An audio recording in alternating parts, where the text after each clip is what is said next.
It's there, isn't it? That quiet ache. The one you can't quite name.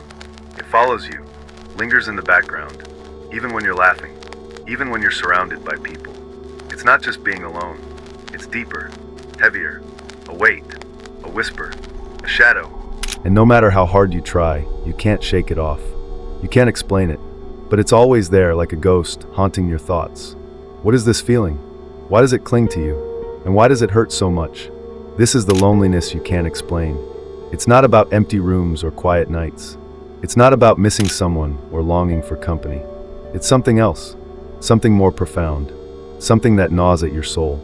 It's the ache of being unseen, unheard, misunderstood, even by yourself, especially by yourself. You walk through life, smiling, nodding, but inside there's a chasm, a void, and no one knows, no one sees, because you've learned to hide it, to bury it deep. But it's still there, isn't it? Waiting, watching, whispering. But what if this ache is trying to tell you something? What if it's not a curse, but a call to look inward, to listen, to finally face the parts of yourself you've been avoiding, the parts you've been too scared to see, the parts that hold the key to who you really are. What if this silent ache is your soul's way of saying, it's time to meet yourself, it's time to stop running? Carl Jung, a man who dared to dive into the depths of the human psyche, knew this ache well.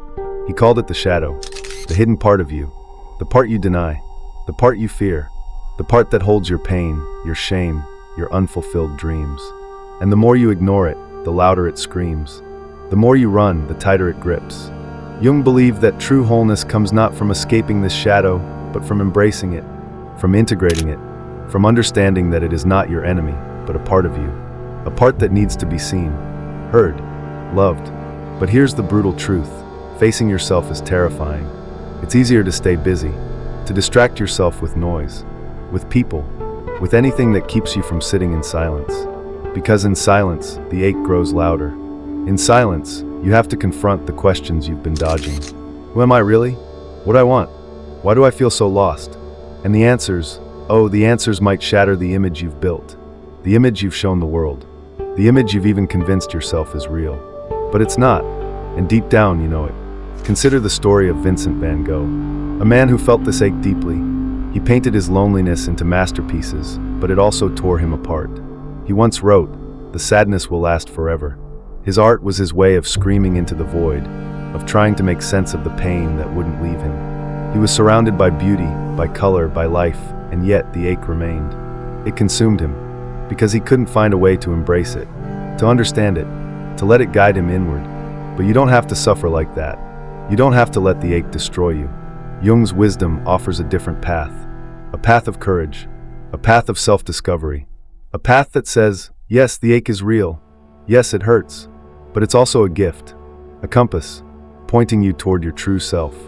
And that journey, though it may be the hardest thing you ever do, could be the most beautiful, the most liberating, the most transformative. So, as we step into this exploration, ask yourself, are you ready to listen?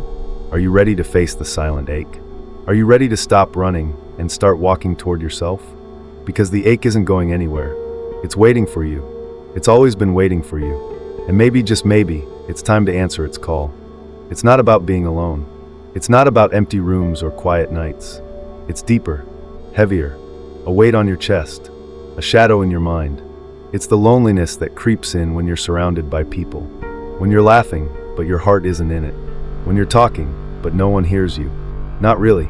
It's the ache of being unseen, unheard, misunderstood, even by yourself. This is the loneliness you can't explain. It's not a lack of company. It's a lack of connection. Connection to others. Connection to yourself. It's the feeling that no matter how hard you try, you're drifting, floating through life without an anchor, without a tether to who you are. And the more you drift, the louder the ache becomes. But what if this ache is trying to tell you something? What if it's not a void, but a signal? A call from the depths of your soul, urging you to stop, to listen, to finally face the parts of yourself you've been avoiding, the parts you've buried, the parts that hold the key to your true self. Carl Jung, a man who dared to explore the darkest corners of the human psyche, understood this ache. He called it the shadow, the hidden part of you, the part you deny, the part you fear, the part that holds your pain, your shame, your unfulfilled dreams. Jung believed that the shadow isn't your enemy. It's a part of you, a part that needs to be seen, heard, embraced. And when you ignore it, when you run from it, the loneliness grows. It festers. It screams. Loneliness isn't a weakness. It's a consequence of avoiding yourself, of pretending to be someone you're not, of wearing masks to fit in, to be liked, to be accepted. But the more masks you wear, the further you drift from your true self. And the further you drift, the lonelier you become. It's a vicious cycle, a trap, and the only way out is to stop running, to turn around, to face the shadow. Consider the story of Frida Kahlo, a woman who knew loneliness intimately. Her life was marked by pain, physical and emotional. She was often alone, confined to her bed after a devastating accident. But in that solitude, she didn't crumble. She painted. She poured her loneliness, her pain, her shadow into her art. Her self-portraits are raw, unflinching. They stare back at you, daring you to look away. But you can't, because they're honest. They're real. They're her. "I paint myself because I am so often alone," she once said. "Because I am the person I know best." Kahlo didn't run from her loneliness. She embraced it. She used it. She transformed it into something beautiful, something powerful.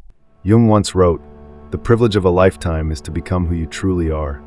But becoming who you are requires courage. It requires you to sit with your loneliness, to listen to it, to ask it questions. What are you trying to tell me? What am I avoiding? What parts of myself have I neglected? These are hard questions, painful questions, but they're necessary, because the answers hold the key to your freedom. So how do you begin? How do you start this journey inward? One simple, yet powerful tool is journaling, writing, putting pen to paper, letting your thoughts flow, unfiltered, unjudged. Journaling is a mirror. It reflects your inner world. It helps you see yourself clearly. It helps you confront the shadow. And in doing so, it eases the ache. Start with this. Set aside 5 minutes. Just 5. Find a quiet space. Take a deep breath. And write. Write about your loneliness. Write about the moments when it feels the heaviest. Write about the times when you feel unseen, unheard, misunderstood. Don't censor yourself. Don't worry about grammar or spelling. Just write. Let the words spill out. Let them be messy. Let them be raw. Because that's where the truth lies. In the mess. In the rawness. Here are some prompts to guide you. When do I feel most alone? What am I doing? Who am I with? What parts of myself do I hide from others? Why? If my loneliness could speak, what would it say? What am I afraid to admit about myself? These questions aren't easy. They might make you uncomfortable. They might bring up emotions you've buried. But that's the point. To feel, to confront, to understand. Because only then can you begin to heal. Only then can you begin to integrate the shadow, to become whole. Remember, this journey isn't about erasing loneliness. It's about understanding it, embracing it, using it as a compass to guide you back to yourself. It's about realizing that you are not alone in your loneliness, that we all carry this ache, that we all have shadows, and that by facing them, we can find connection. Connection to ourselves, connection to others, connection to the world. So take a deep breath, pick up a pen, and start writing. Start listening. Start facing the depths of your loneliness. Because in those depths, you'll find yourself. And that, my friend, is where the ache begins to fade. Solitude. The word alone can make your skin crawl. It's not loneliness, but it's close enough to scare you. Society tells you to fear it, to avoid it, to fill every second with noise, with people, with anything but silence. But what if solitude is not the enemy? What if it's the key? The key to unlocking the parts of yourself you've been too afraid to face. The parts that whisper in the quiet. The parts that hold your truth. This part is about embracing solitude, not as a punishment, but as a gift. A space to meet yourself, to hear yourself, to become yourself. Carl Jung, a man who spent years in solitude, knew its power. He didn't just study the mind, he lived in its depths. He understood that solitude is where the soul speaks, where the shadow reveals itself, where true growth begins. But let's be honest, solitude is terrifying. It's raw, it's unfiltered. It's you alone with your thoughts, your fears, your dreams.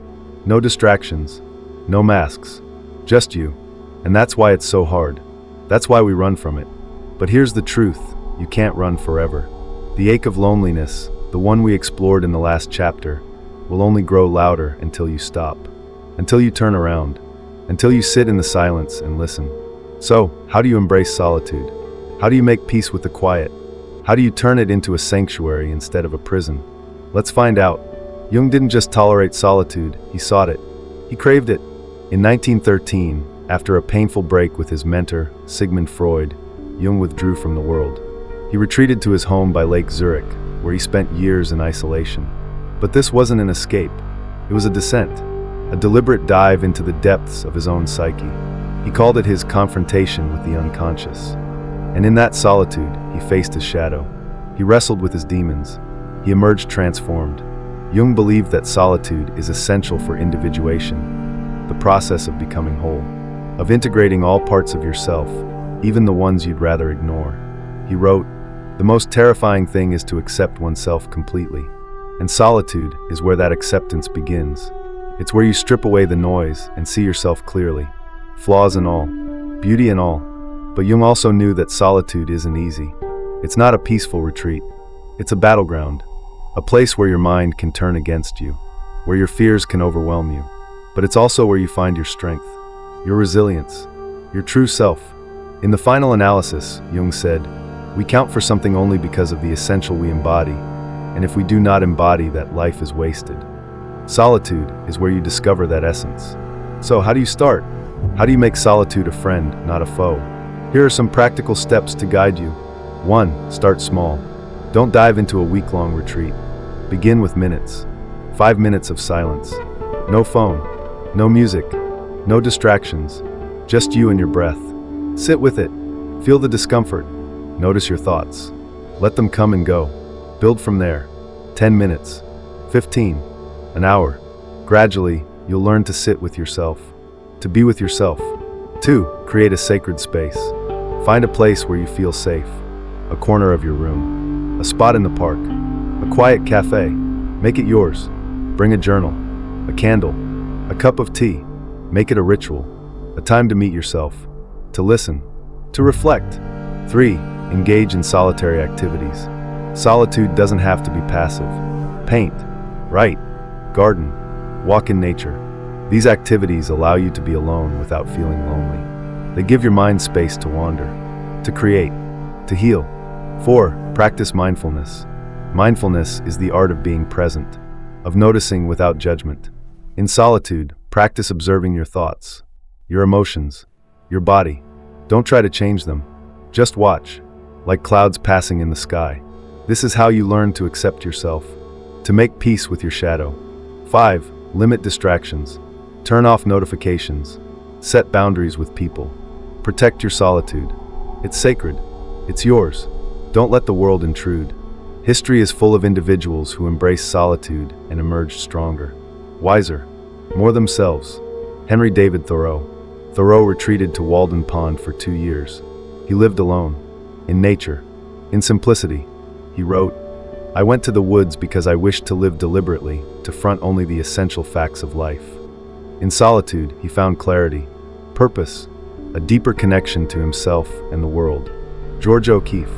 The painter spent months alone in the New Mexico desert. She found inspiration in the vast emptiness. Her art blossomed. Her soul expanded. She once said, "To see takes time like to have a friend takes time." Solitude gave her that time. To see, to create, to be. Carl Jung himself. Jung's years of solitude led to his greatest insights. His red book, a journal of his inner journey, is a testament to the power of solitude. In it, he wrote, "The decisive question for man is he related to something infinite or not?" Solitude helped him answer that question. It can help you too. Let's not sugarcoat it. Solitude is hard. It's uncomfortable. It's scary. Here are some common challenges and how to face them. 1. Fear of being alone. We're wired for connection. Being alone can feel unnatural, dangerous even. But remember, solitude is not isolation. It's a choice, a temporary retreat, a way to recharge, to reconnect with yourself. Start small. Build your tolerance. Trust that you can handle it. 2. Societal pressure. Society glorifies busyness, socializing, productivity. Solitude is seen as weird, unproductive, lonely. But you don't have to explain yourself. You don't owe anyone your time. Protect your solitude. It's your right. your need. 3. Overwhelming thoughts. In silence, your mind can spiral. Old wounds resurface. Anxieties flare. That's normal. That's the point. Let the thoughts come. Acknowledge them. Write them down. Talk to them. Ask, what are you trying to tell me? Over time, they'll lose their power. 4. Boredom. Solitude can feel boring, empty, but boredom is a gateway. It forces you to sit with yourself, to get creative, to find joy in simple things. Embrace it. Let it teach you. Here's the paradox. By embracing solitude, you become more connected to yourself, to others, to the world.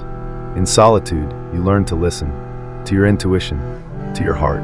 You discover your values, your passions, your purpose. You become whole.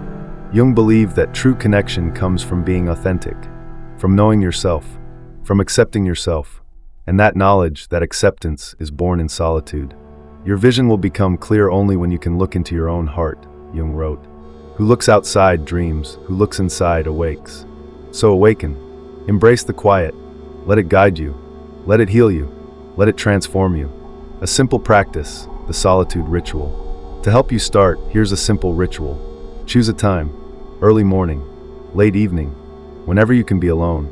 Find your space, a quiet corner, a park bench, a cozy chair. Set a timer. Start with 10 minutes. Sit, breathe, notice your surroundings, notice your body, notice your thoughts. If your mind wanders, gently bring it back, to your breath, to the present. After, write 1 page about what you felt, what you thought, what you learned. Do this daily. Make it a habit. Watch how it changes you. Solitude is not a punishment. It's a privilege, a chance to meet yourself, to hear yourself, to become yourself. It's where you find your strength, your wisdom, your truth. So don't fear it. Embrace it. Let it be your sanctuary, your teacher, your guide. Because in the end, the relationship you have with yourself is the most important one you'll ever have. And solitude is where that relationship begins. I remember a time when I felt utterly alone, even in a crowded room. The laughter and chatter around me only amplified my sense of isolation. It was as if I was watching life through a glass wall, unable to truly connect. That experience, painful as it was, sparked my journey toward understanding connection. It led me to explore the works of psychologists, philosophers, and everyday people who have grappled with the same feelings. And it brought me here to this chapter, where I hope to share insights that can help you build the connections you crave. We've explored the depths of loneliness and the transformative power of solitude. Loneliness, with its sharp edges, can cut deep, leaving us feeling isolated and adrift. Yet, it also serves as a poignant reminder of our innate need for connection. Solitude, on the other hand, offers a sanctuary for self-reflection and growth, a space where we can listen to our inner voice and cultivate self-awareness. But even in solitude, there is a whisper, a gentle nudge, reminding us that we are not meant to walk this path alone. Connection is the bridge that spans the chasm between solitude and community. It is the thread that weaves our individual stories into the rich tapestry of human experience. It is not merely a desire, it is a fundamental human need, as essential as food or shelter. Without connection, we wither, with it, we flourish. In this chapter, we will explore the path to connection, uncovering the tools and mindsets that can help us build meaningful relationships. We will delve into the foundations of connection: empathy, active listening, and vulnerability. Discover practical steps to foster deeper bonds, address the barriers that stand in our way, and celebrate the profound rewards that connection brings. As the philosopher Martin Buber wrote, "All real living is meeting." Connection is about meeting others not just physically, but emotionally and spiritually. It's about creating moments of genuine encounter where both parties feel seen and understood. At the heart of every meaningful connection lies empathy. Empathy is the ability to step outside of our own perspective and enter into the world of another. It requires us to suspend judgment, to listen with our hearts, and to validate the experiences of others. Empathy is not about fixing problems or offering solutions. It's about being present, about saying, "I see you, I hear you, and your feelings matter."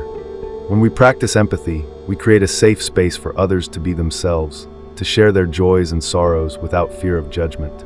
It's the first step in building a bridge between two souls. Active listening is another cornerstone of connection. In a world where everyone is talking but few are truly listening, offering your undivided attention is a powerful act of connection. Active listening involves not just hearing the words, but also paying attention to tone, body language, and the emotions beneath the surface. It means resisting the urge to interrupt or to formulate your response while the other person is still speaking. Instead, it invites you to be fully present, to absorb, and to reflect back what you've heard. When we listen actively, we validate the other person's experience and show them that they matter, a simple yet profound gift. Vulnerability is perhaps the most courageous aspect of connection. It involves lowering our defenses, sharing our true selves, and risking rejection. Vulnerability is not about oversharing or seeking sympathy. It's about authenticity. It's about saying, "This is who I am, with all my imperfections." When we are vulnerable, we create a safe space for others to do the same, fostering trust and deepening our connections. As researcher Brené Brown puts it, vulnerability is the birthplace of connection and the path to the feeling of worthiness. It's a risk worth taking, for it opens the door to authentic relationships. Building connections requires intention and practice. It's not enough to wait for relationships to form. We must actively cultivate them. Here are some practical steps to get started. Let me share a story. A few years ago, I attended a workshop on communication. The facilitator paired us up and gave us a simple task. Talk to your partner for 5 minutes about something meaningful to you, and then listen as they do the same. I was paired with a stranger, and we both felt awkward at first. But as I shared my passion for writing and listened to her talk about her love for gardening, something shifted. We connected.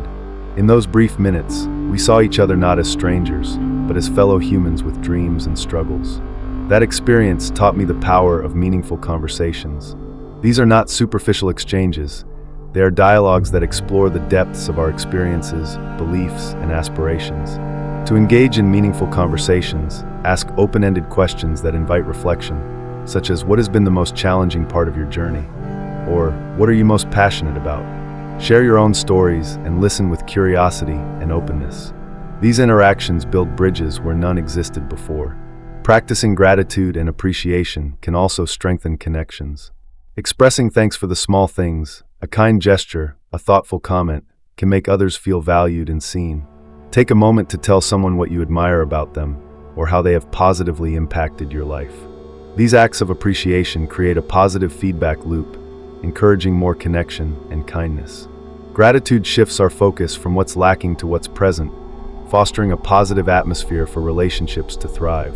Building a supportive community is another crucial step. Seek out groups or activities that align with your interests and values, whether it's a book club, a volunteer organization, or a hobby group. Surround yourself with people who uplift and inspire you. Remember, connection is not about the number of friends you have. It's about the quality of those relationships. A few deep, meaningful connections can provide more support and fulfillment than a large network of acquaintances. Invest in those who matter most, and let the community grow organically. The path to connection is not always smooth. Obstacles often arise, but they can be overcome with patience and persistence. Fear of rejection is a significant barrier to connection.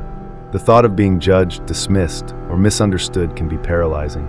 However, it's important to remember that rejection is not a reflection of your worth. It's often a result of mismatched expectations or circumstances. To overcome this fear, try the exposure therapy approach. Start with small, low-risk interactions, like smiling at a neighbor or asking a colleague about their weekend. As you experience positive responses, your confidence will grow, making it easier to take bigger steps. Social anxiety can also hinder connection. If you feel overwhelmed in social situations, begin by practicing in smaller, more comfortable settings. Focus on one-on-one interactions or small groups where you feel at ease. Use relaxation techniques, such as deep breathing or visualization, to manage anxiety. Remind yourself of the spotlight effect. People are often more focused on themselves than on you, and they're likely not judging you as harshly as you think. With practice, social interactions become less daunting. Communication barriers, such as language differences or cultural misunderstandings, can impede connection. In these situations, patience and empathy are key. Ask for clarification if you don't understand, and be willing to learn about the other person's background and perspective. Use nonverbal cues, like smiling or nodding, to show engagement and goodwill. Learn a few phrases in their language, or use translation tools to facilitate understanding. Sometimes, a genuine effort to connect can bridge even the widest gaps. The benefits of connection are manifold and profound, enriching our lives in ways we might not expect. I recall a time when I was going through a tough period.